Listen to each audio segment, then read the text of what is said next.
Hello, everyone, and thank you for joining us. We're ready to get started here, even though we have some people who are just signing in. I wanted to welcome those of you who have signed in today to participate in CRL's Collections and Services webinar. This is a webinar that we offer periodically throughout the year, geared largely towards those who really require a refresher as to CRL's collections and services, those who may be in new roles at your library, or new members. To that end, I did want to recognize some of the newest members that have joined the CRL community over the past year. We have at least 5 institutions joining us today, including Beloit College, Brandeis University, Macalester College, North Dakota State University, and Virginia Commonwealth University, all of whom are fairly new members of CRL and who have staff who are joining in. So welcome and thank you for your participation. We also have a number of long-standing members participating today, some of whom are fairly familiar, I think, with CRL, some of whom may be new to those institutions. So welcome to you as well. And we have a number of guests who are sitting in institutions that might be interested about CRL or considering participation. So please do get in touch with us if we have not provided you enough of that information. Just to start, my name is James Simon. I'm the Vice President for Collections and Services here at CRL, and I'm very pleased to be with you today to help guide this 1-hour webinar session. Just a little bit of housekeeping, just so you have it. We have muted all of the phones or the speakers on entry. We have had numerous experiences with a lot of background chatter, those who are watching in a group room. So we do mute the phones so that we don't get a lot of that feedback on the line.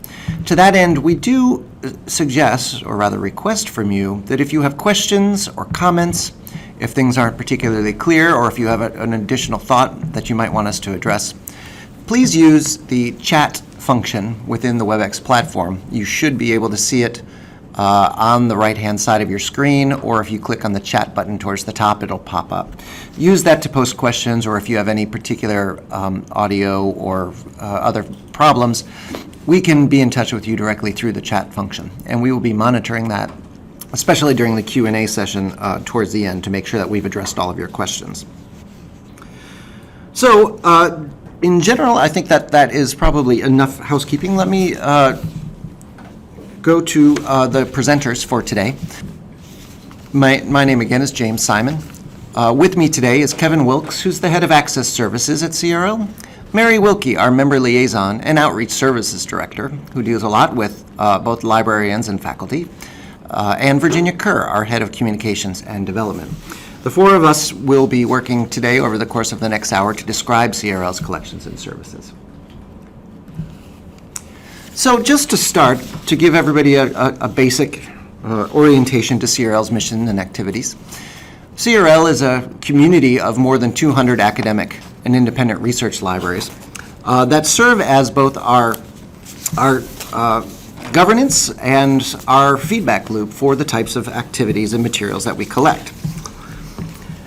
The CRL community includes academic libraries at major research universities like Harvard and Yale, those here in the Midwest as well as on the West Coast, as well as undergraduate and liberal arts colleges, including Oberlin and Macalester. We also include independent non-academic institutions like the New York Public Library and the Newberry Library here in Chicago. Most CRL members are located in the United States or in Canada, although we have a growing global membership, including institutions in Germany, Hong Kong, India, and our latest global member based in Lebanon. So we continue to expand CRL's reach across the pond.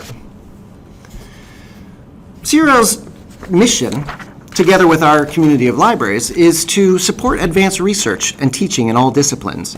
Though the strongest collections in our building are those in the humanities and social sciences, we also support research and teaching in the sciences as well.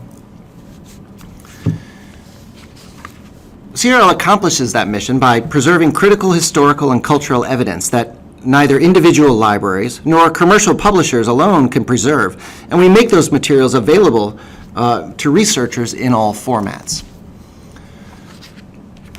CRL's efforts over the past 6+ decades have generated a collection of primary source materials, over 5 million volumes or volume equivalents within our collection. This is the size of a major university library.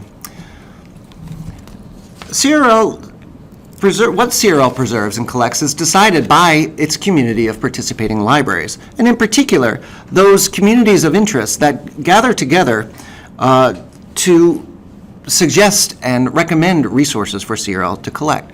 CRL is like no other institution in the world in that we support both broad-spanning initiatives as well as grassroots level support for programs in areas such as collecting African studies materials or human rights documentation or news. We are the world's largest and most enduring collection development community, and we're quite proud of that. Let me just give you a brief overview of what you'll expect to learn from the presentation today. We will be talking about our collections, our collection strengths and collection activities, as well as some of the partnerships we've struck over the past few years. We'll be talking about how you can discover those resources and how you can get to those resources through the borrowing and digitization services that CRL provides. We'll talk a little bit about our other programs, such as our electronic resource licensing, purchase programs, and outreach services. And we'll be talking about practical tips and tools for you to use to make the most of your membership in CRL. And we'll definitely leave a little bit of time for your questions and answers or any clarifications that you may have towards the end of this presentation. So let me just kick it off. I'll be talking a little bit about our collections, but let me take you to CRL's website if you haven't visited it. We're just going to bring that up on the screen, give you just a quick orientation on what you might explore on your own time or following this webinar. So I'm sharing the screen. You should be able to see our main website here, which has been relatively recently redesigned to feature a number of stories and activities going on at CRL. You can see down below the fold a variety of news, events, reports, and other activities that we have, including CRL's periodic Focus on Global Resources newsletter and pointers to our email newsletter, CRL Connect. We'll be telling you how to sign on to that during the course of our presentation. Along the top of the screen, you'll find tabs that will point you to a variety of resources within CRL. Information about our collections as well as our electronic resources, that's both the materials that we digitize as well as our licensing activities. Information about CRL's collecting services, and a variety of other information, including the work of our collaborative partnerships. I won't dwell in any detail on our website, but I do encourage you to take a close look at it, as it's quite informative and will provide you information and tools that you can use as part of your membership. I do want to take you to the CRL catalog, though, just as a bit of an orientation, to take a look through how you can get access to some of CRL's collections. So CRL's online catalog is one of the primary ways of discovering what's available at CRL. All of our material is cataloged in the CRL catalog, as well as uploaded into WorldCat, so you can find our records there as well. The catalog is designed to provide your users a broad-based search, and we have facilitated that search by creating a variety of different scopes or tabs at the top, where you can see different aspects of CRL's collection if you're interested in a particular format, for instance, our dissertation collections. In the dissertation collections, you can browse by country or institution. And I just wanted to point out here, for the purposes of what I'll be talking about in our subject collections, the newspaper tab. The specialized scopes allow you to browse or search within that particular format. And here you can see the variety of different tools we put into our newspaper catalog search, including the ability to search for U.S. ethnic newspapers, our special collection of Civilian Conservation Corps newspapers, or through the general circulation, U.S. and foreign print. You can browse by a particular country or a particular state. Thank you. Yeah, I was clicking the wrong button there. So if you browse by state, you can select a particular state or county. In here, I'll just pick Missouri as an example, where you can see how to get access through the browse function to a variety of different resources. And I'll just pick St. Louis here as an example. All of our records have detailed holding statements within them and pointers to the electronic resources that we have digitized or perhaps we have arranged access for electronically. So here you can see the symbol that says it's available online. And if you click on that, you're taken to a handy feature for the newspapers, which will allow you to browse by particular date. If you were looking for a particular date or date range for a newspaper, you can easily get to that material if we have scanned it. And here I'll just click on an example from January 30th of 1904 from the St. Louis Post-Dispatch. And you can see the kind of functionality that we've created for the newspapers that we have scanned and delivered for our members. Who doesn't like articles about spitters and lion trainers? So this is just an orientation to how to use our catalog. I'm going to go back to the PowerPoint here, though, and just give you a little bit of description about our collections. And I'm going to speed through this fairly quickly because we have a lot to cover, and I know I am running a little bit behind. So if we go to the next slide here, the collections, CRL collections, and partnerships. As I've mentioned, we have more than 5 million volumes or volume equivalents, which are stored in our facility here based in Chicago, Illinois. This is a picture of the external facade of our facility. You can see the ground floor offices. The top 3 floors are devoted to the collections, where we maintain environmental conditions that are conducive to long-term preservation of the collections themselves. If you're in Chicago, say for ALA or any other event, get in touch with us and we'd be happy to bring you around for a tour of the facility or even arrange a group tour if that's of interest to your institution. So the newspapers that I was talking about on our site, you can see just some representative images here. We have more than 14,000 titles, which include both U.S. ethnic and foreign press as well, international press. We hold newspapers in a variety of formats, including print, which we do circulate, microfilm, which of course we circulate too as well, and in digital format as well. About 25% of our collection represents U.S. general circulation materials. They cover all states and territories. They cover colonial times to the present. And we have about 1,000 ethnic titles from the mid-1800s to the present, which include the immigrant press, such as Scandinavian American, Greek American, or German American materials. Our international collections cover more than 150 countries, and they cover the date spans from the 1700s to the present, although the bulk of the collection tends to be the 20th century moving forward. We also maintain current subscriptions to newspapers, primarily U.S. general circulation, as well as some of the significant foreign press from a variety of countries. We also do some original microfilming for where titles may not be available through a commercial source. And we, of course, do digitization, which I showed you earlier, on demand, as well as through strategic partnerships, and I'll talk about those in just a minute. Another aspect of our collection that is highly circulated and used and appreciated is the serials collection. Our journals are quite a heavy retrospective collection, although we continue to maintain current subscriptions to about 6,000 current journals. We have more than 62,000 cataloged titles within the journals collection. And a unique aspect of our collection is that we collect materials and maintain materials that are, generally speaking, not commonly collected by your standard academic university. That is, we've sought to tailor our collections to complement resources that members would collect for current research or teaching use. So that would include science subscriptions from East Asia, for example, cooperative programs, start that sentence again, materials from South and Southeast Asia that are acquired through the Library of Congress Cooperative Acquisition Program, and other specialized foreign trade and industrial journals. These kinds of materials which are really crucial for primary source research. The bulk of our serial collection is in hard copy, And we do provide article delivery as well as lending of all of the print materials that we have. And increasingly, we are scanning those materials on demand for scholar requests. A third part of the collection, which I'll just mention because it's a significant deposited collection from CRL and continues to see increasing use, is the dissertation collection.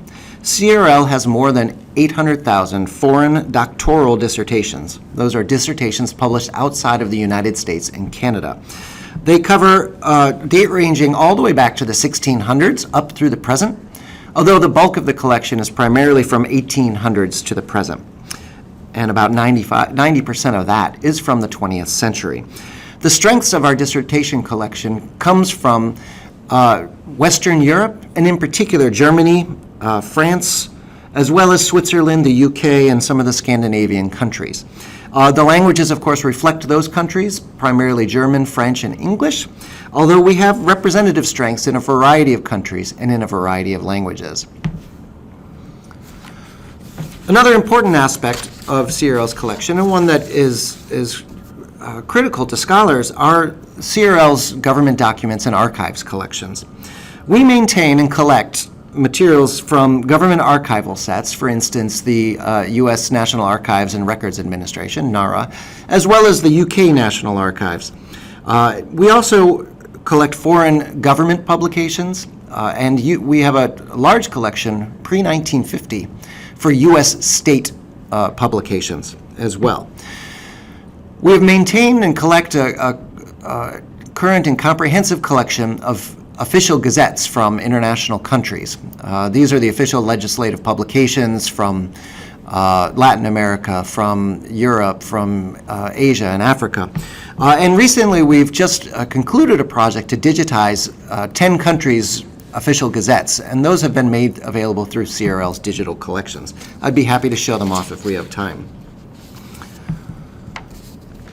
I wanted to just spend a couple minutes to talk about the collection partnerships. These are partnerships that we have struck up with like-minded institutions as a way to extend access to collections that are not physically housed in CRL's own building. We saw an opportunity to vastly expand access to materials in areas such as science, technology, and engineering, or in law, through these collection partnerships. And the subject of this first collection partnership I wanted to highlight was our partnership with the Linda Hall Library. We embarked on this program as a way to gain access to a large collection, a large body of current and historical journals in science, engineering, and technology through Linda Hall. With Linda Hall and CRL's collections combined, members have access to more than 50,000 current and historical journals, primarily through article or document delivery, which we have arranged for you to receive articles at no charge through the Rapid ILL partnership. Many of you are already Rapid members. For those who are not Rapid members, CRL arranges access for you to implement and use that service and obtain articles from CRL or Linda Hall free of charge. We also have embarked on some strategic digitization of historical serial collections, that is pre-1950, of materials that are in engineering or construction or civil engineering. There's more information about that partnership and those programs on CRL's website. An important component of all of our partnerships is that we also maintain a link to the past, that is through print archiving or print preservation programs. The Linda Hall Library is committed to maintaining its collections under optimal conditions, and they are a heavily print-based organization, so we can work with them to allow members to rely on CRL and Linda Hall to maintain copies of print serials. For those of you who are considering reduction of shelf space in your library for repurposing for other uses such as Learning Commons, etc. Again, more information on our website about that. The second partnership I'll touch on briefly is with the Law Library Microforum Consortium, which is LLMC for short. Again, we sought to provide access through partnership with LLMC to a vast collection of U.S. and international historical legal publications and other primary source collections that LLMC and its members had been preserving over the past decades. They've embarked on a rapid scanning digitization program, and you can see here they now have over 59 million pages of converted legal and government texts available through LLMC Digital.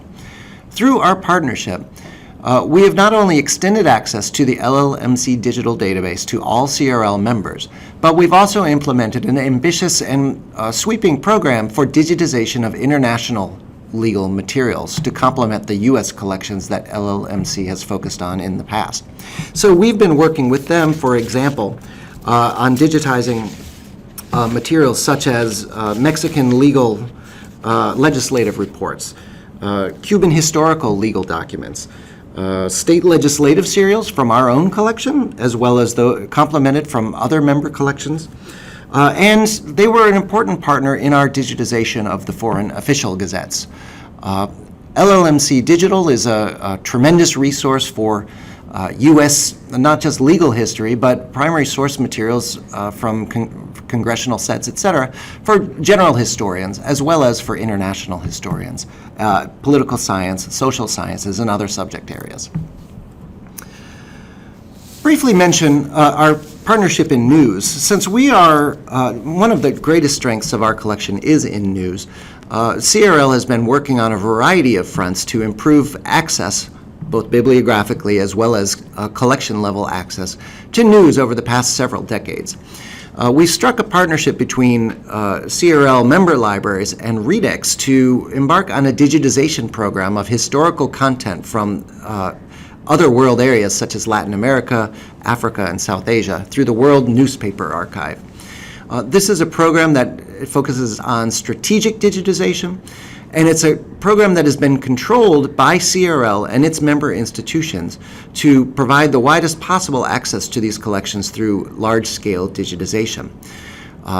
Access to these collections is an add-on purchase for member institutions, although you still retain access to the physical collections here at CRL.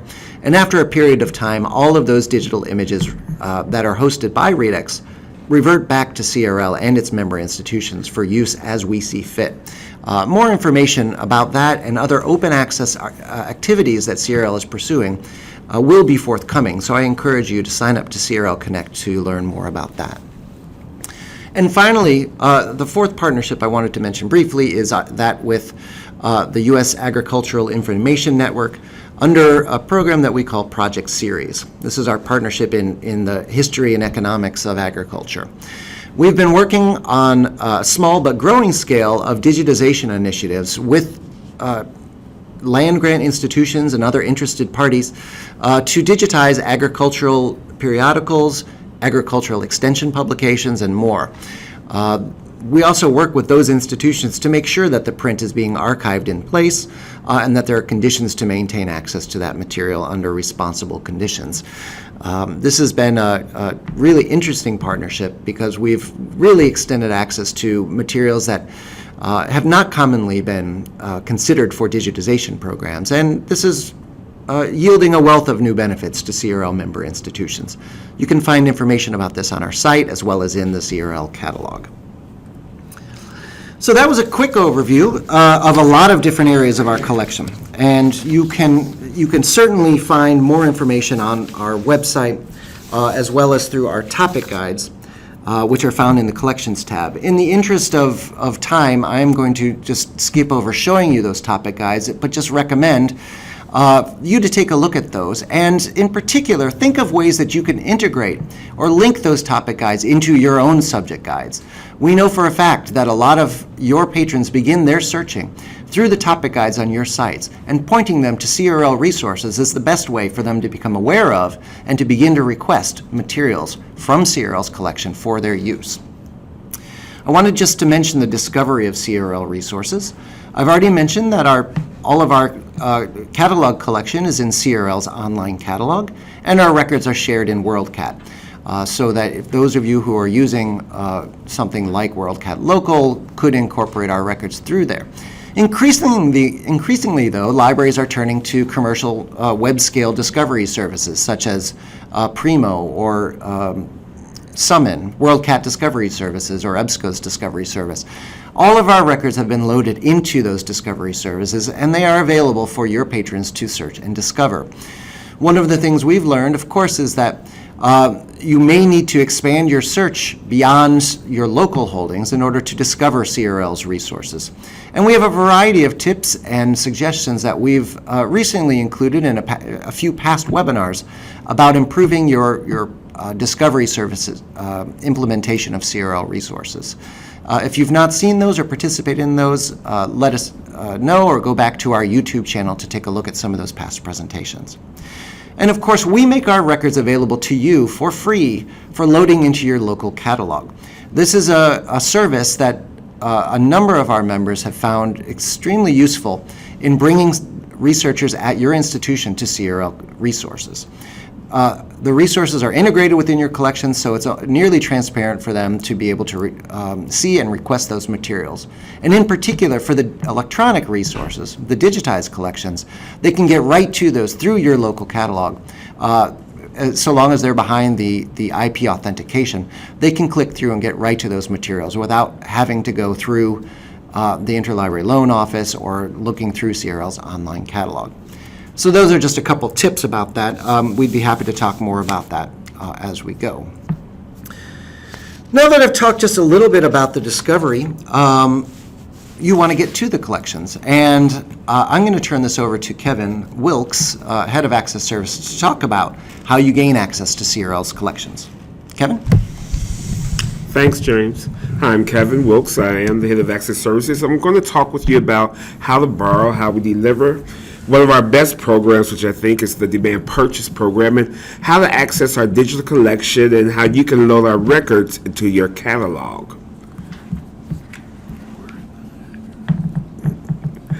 Borrowing from CRL is easy. You may send us requests through OCLC, Iliad, our symbol is CRL, and we ask you to enter us into the lender stream first.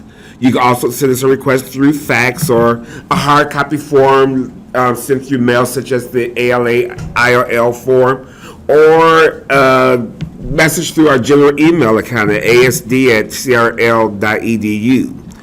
Now, many of our members are involved with consortiums that facilitate resource sharing. We have joined many of these consortiums, such as Linda Hall Library, Rapid, Prospector for our Colorado members, Connect New York, UBorrow, Borrow Direct.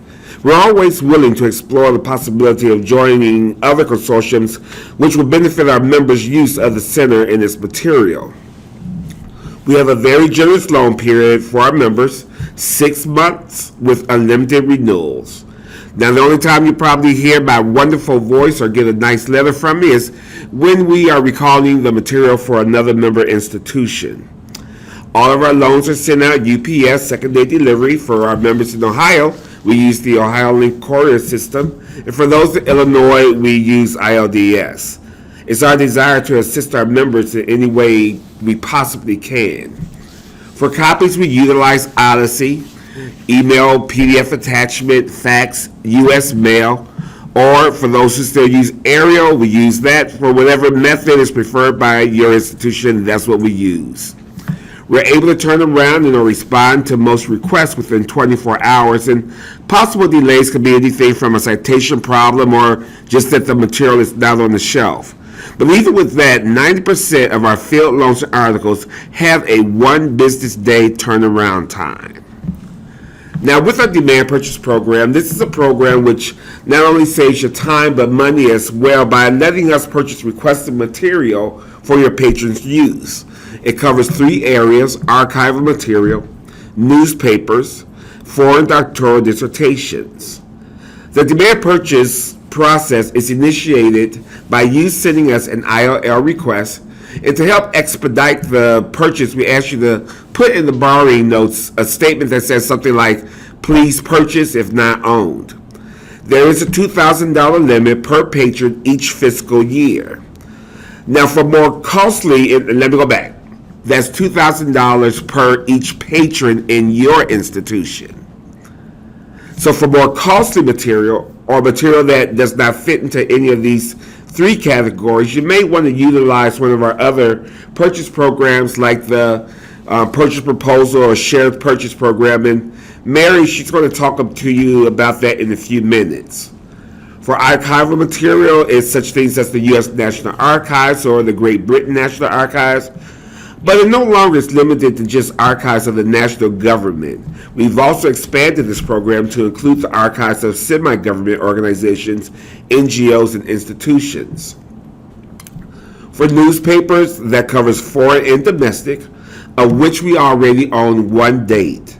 So for instance, if your patron is looking for the Daily Graphic from out of Ghana, and we own April 1st, 1985, but your patron is looking for 1982, we would do our best to purchase 1982 for your patron's use.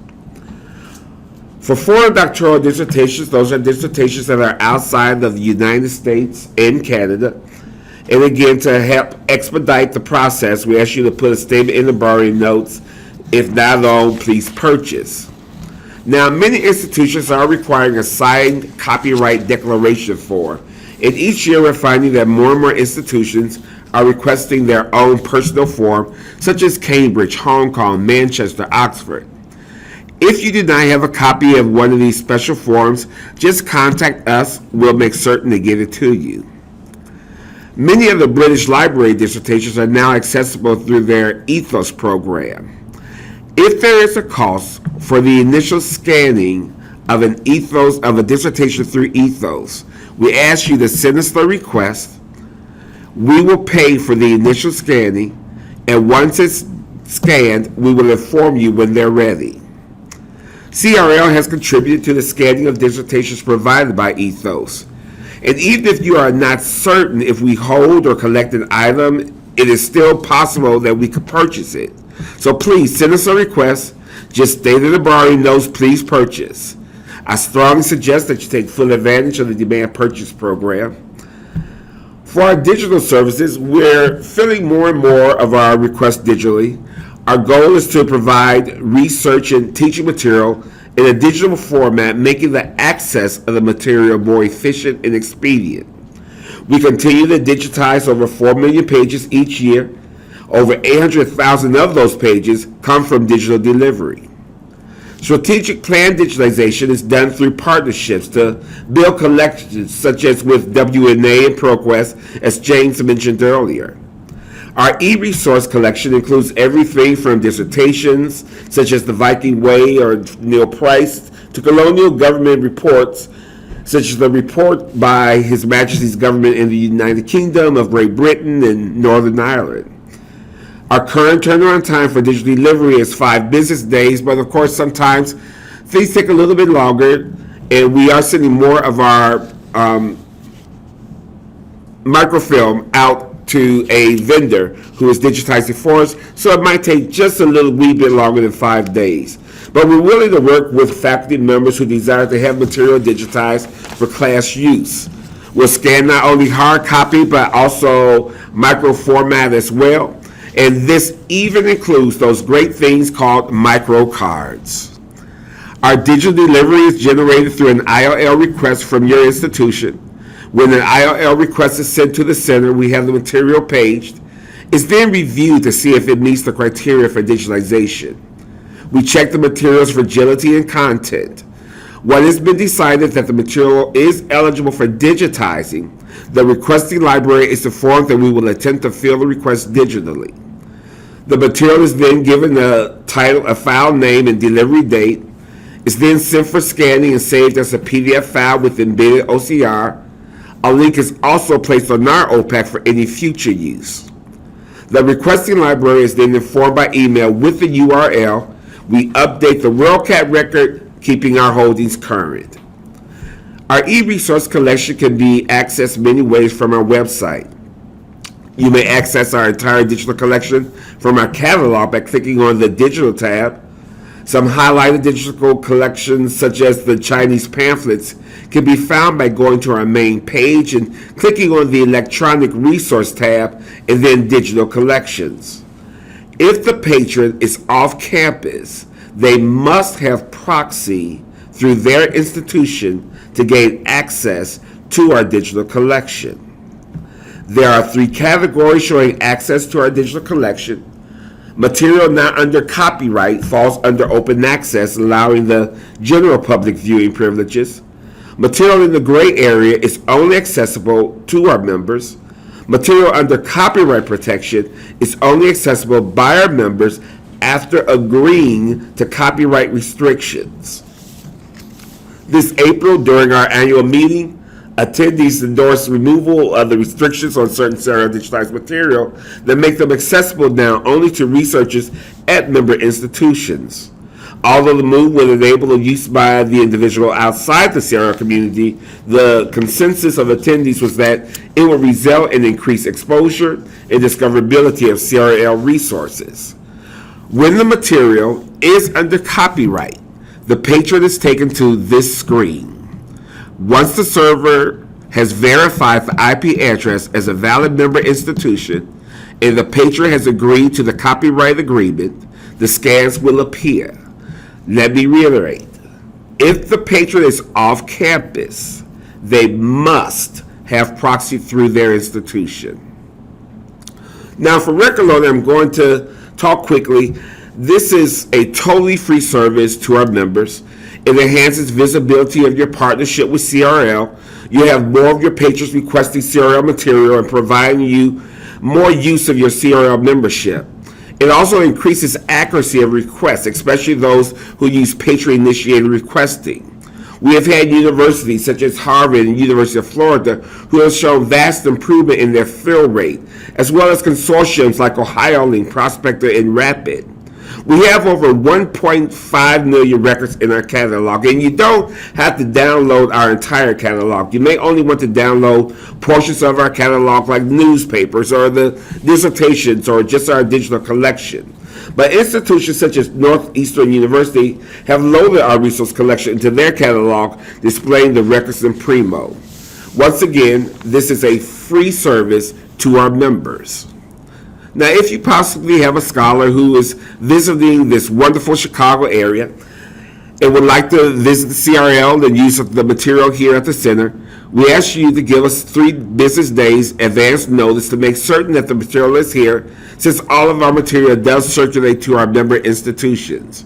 Our reading room hours are Monday through Friday, 9 o'clock to 2 by appointment only, but if a patron comes without a scheduled appointment, we will do our best to accommodate them. If you have any problems or questions or concerns, please do not hesitate to contact me or my staff. And I'm going to turn it over now to Mary Wilkie.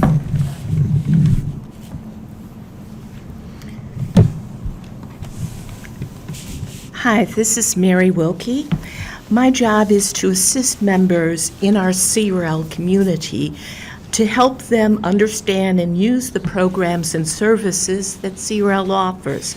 My work falls into 3 categories: electronic resource licensing, cooperative collection development programs, and reference consultations. The work CRL does with electronic licensing we see as the next step from our traditional investment in primary source collection and programs through the programs that Kevin mentioned earlier, the demand purchase, purchase proposal, and shared purchase. Here you see our goals and strategic priorities. On this slide, you will see some recent, when I say recent, in the past couple of years, electronic resource offers that we shared with our members. This past fiscal year, in FY16, 57 electronic resource offers were made with an uptake of 486 purchases of subscriptions or outright purchase to the various offers, and they were taken up by 132 unique CRL member libraries. Past savings through this program range anywhere from 10 to 75% off list costs, which gave a mean average savings of around $34,000 in FY16. eDesiderata is a platform that we developed not a platform, a website, that we developed in order to gather and organize information about the e-resources of interest to our members, while also providing a place for members to share their perspectives on the resources and offers. Platform functionality focused on criticism. Some of the community input that we received on an old offer for the Stalin Digital Archive concerned their platform functionality, as this was an offer that we came in on early as the vendor developed the actual product. Our input, which came from our community, from you, resulted in changes being made in how the information was displayed and retrieved within the database itself. We also are able to negotiate favorable licensing terms as we try. Examples of such things included our getting interlibrary loan terms in some of the licenses, which did not start off with allowing interlibrary loan to happen. And it's this community where you are able to comment privately. It's not, comments are not exposed to the world. They can be set to just the community or just to our the internal staff here, is a way for us gathering and leveraging the strength in our community. This is an example of one of our offers that's continuing on. We give an overview of the offer and the various tabs one can click on, details for more information about the product. The CRL review tab will give a review. The CRL offers and status will have the updated offer pricing on that tab with an appendix that would contain additional information. Cooperative collection building really covers 3 programs. The demand purchase program, which Kevin mentioned earlier, and someone had submitted a question of how is that triggered. Demand purchase is triggered by an interlibrary loan request sent to Access Services with the borrowing note saying, please purchase if not owned. These programs are designed to aid both member libraries and scholars in connecting users to the resources they need. More information about these programs can be found on our website by clicking on Collections, then Cooperative Resource Development, and finally on the links to the various programs. Someone else also had a question of what type of demand purchase archives. And it includes more than the national government or NGOs. Examples of other archival material acquired through this program included missionary archival materials from some society that operated in Korea.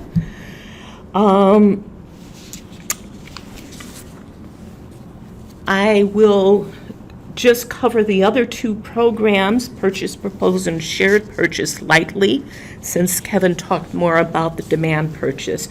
The purchase proposal program, which takes place once a year in the fall, provides access to important collections which may be too costly or esoteric for individual libraries to acquire.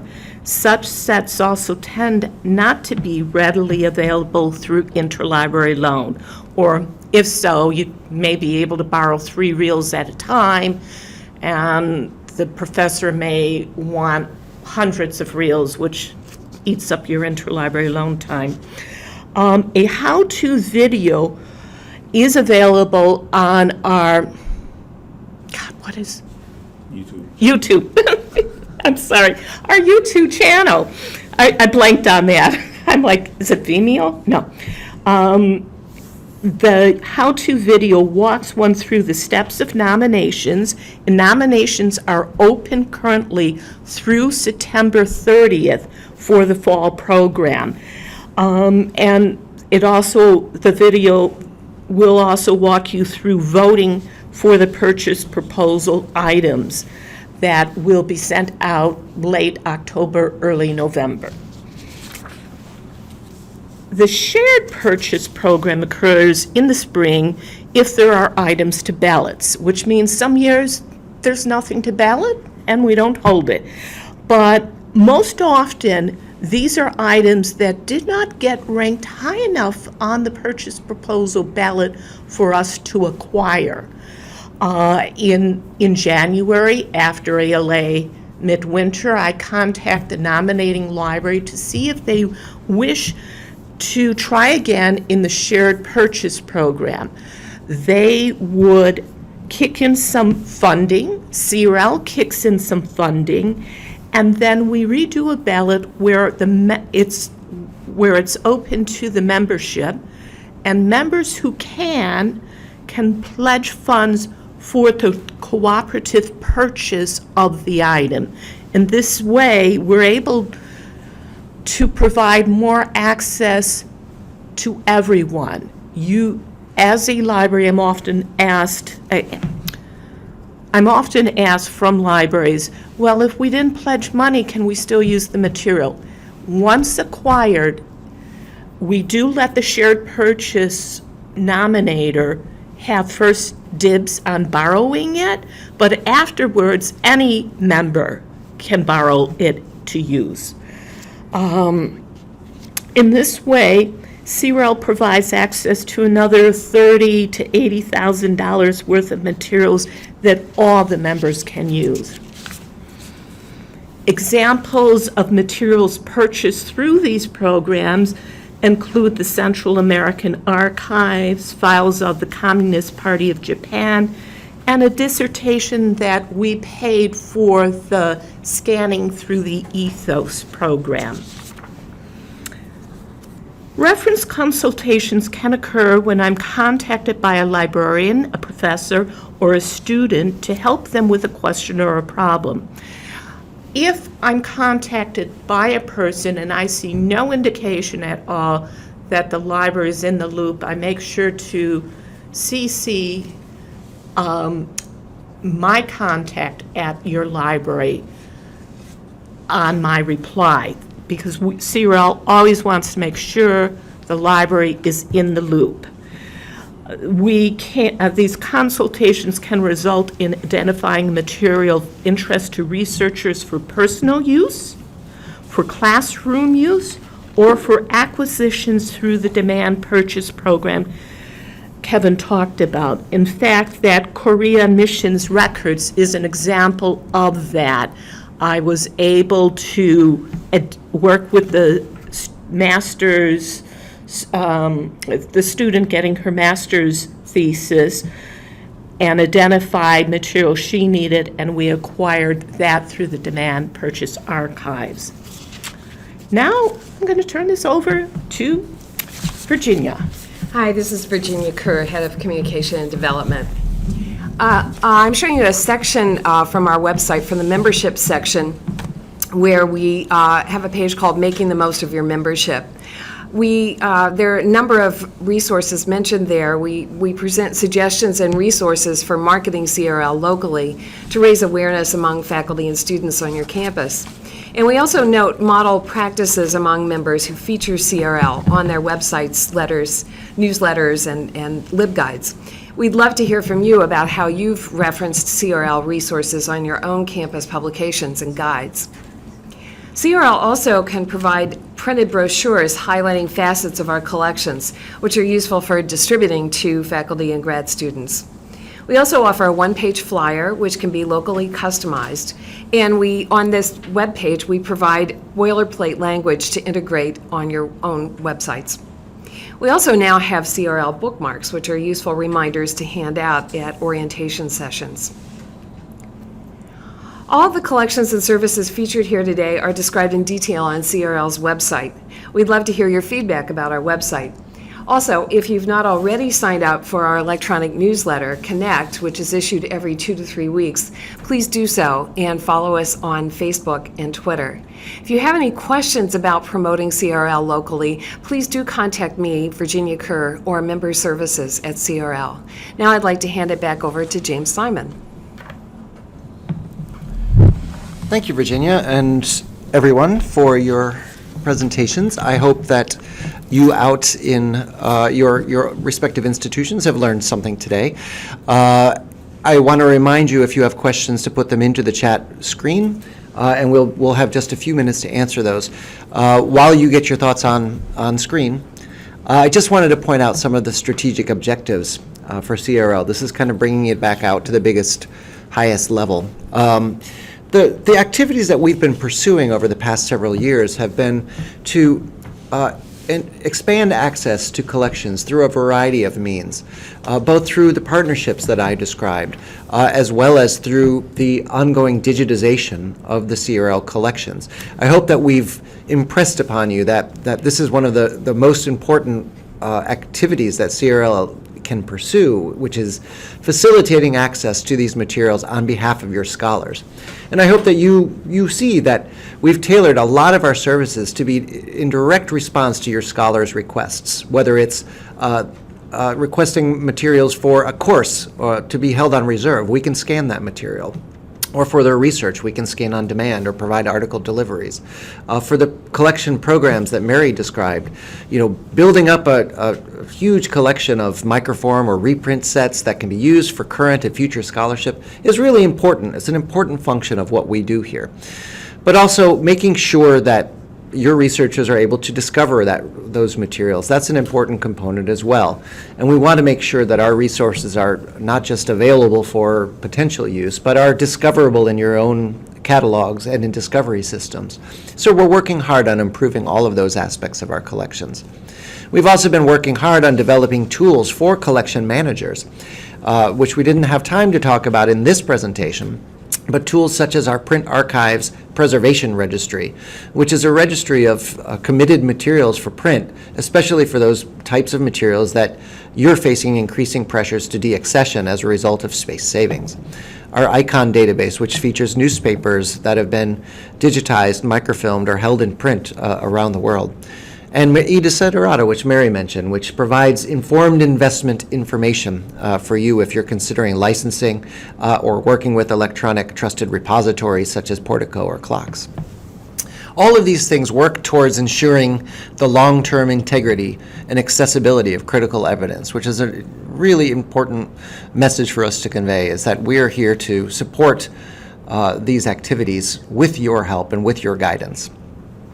So with just a few minutes that we have left for questions, there were a few that came in specifically relating to what Kevin's presentation in talking about demand purchase and that the materials on behalf of the patron up to $2,000 per patron per institution. The question was, does the patron, him or herself, request that material directly from CRL, or do they need to go through the Interlibrary Loan Office? Kevin? No, they really do need to go through the Interlibrary Loan Office and place a interlibrary loan request through you guys, because we want to make certain that the library remains in the know. We correspond back and forth, trying to keep you updated on what's going on with that demand purchase. So it's best that it comes directly from the Interlibrary Loan Office. And another question about the demand purchase archives. Excuse me, a question came in about the what types of archives qualify for the demand purchase. Is it only government or NGO, or are there other types of archives that might be considered? There are other types of archives that are considered. Mary talked about some of the missionary papers, as well as we have papers by certain, Sir William Raleigh, or different papers. So yes, they are different archival material, not just strictly National Archives or like British Archives. Thank you. We had a question come in just beforehand about the nature, highlighting some of the aspects of our member benefits that do not require you to spend money over and above your membership fee. I wanted to just reiterate that the vast majority of our services are at no additional cost to the institution. Loading our records for free, borrowing the materials for free, scanning on demand for free. All of these materials, all of these activities are at no additional cost to your institution. There are only a select few programs where we do request additional support from the institutions. That includes what Mary talked about, the shared purchase, which is voluntary. Some of our strategic digitization, which we do campaigns amongst the members, and the licensing activities, which are primarily opt-in services. But the vast majority of what we've talked about today are for free. So we have a question about planning the materials for classroom use. Can we call the reference consultation? Should we call Mary, the librarian, or the faculty member, or both? Barry, do you want to talk through that? Yeah, with reference consultations, sometimes people call me, but really the best way is to contact me through email. And sometimes it's the library contacting me on behalf of the professor. Sometimes professors contact me directly. If they've contacted me directly, I copy my contact for your institution on my reply. Especially when it's a professor that's planning for a course, I love it ahead of time and not after the course is actually started. Although even when it's actually already started, we do our best to work with the professor to provide him additional resources that would not be available immediately to him except from CRL. We're coming up at the end of the hour. I know there were a couple more questions that we didn't get to via voice. We will make sure to follow up with you directly in reference to your questions. Some of them were institutional specific questions, which is why we didn't get them here. But since we're at the end of the hour, I think Virginia wants to just mention some upcoming activities that we have going on. Thanks, James. First, here's the contact information for everyone, and we're all available through the staff directory on our website. And then I would like to mention a few upcoming events. First, Mary asked me to put in a plug for the purchase proposal nominations, which are due on September 30th. And secondly, and this is a brand new announcement, we are planning a special event this fall, the first in a series of e-Desiderata forums, which will be through a web conference format, but will be a different kind of programming with discussion and presentations, looking at how we can work with the expertise at CRL member libraries to expand access to special kinds of electronic resources, particularly working up the pipeline with the distributors and looking at the nature of how this material is distributed. The theme for this year will be on big data, and there's some information on our website now, and look forward to hearing more from us about this special event. Any CRL webinars, you can register on our events page. Just as a reminder, too, webinars are recorded and available later, and there are some web tutorials related to the topics discussed in this webinar. Kevin and Mary mentioned those. A tutorial by Kevin on borrowing and a tutorial by Mary on the details of the purchase proposal program. Finally, I'd just like to urge you to take a little bit of time to fill out the survey when you exit this webinar. Your feedback is extremely important to us in planning our future programming. So with that, thank you very much for your time this afternoon. This webinar will be recorded and available later.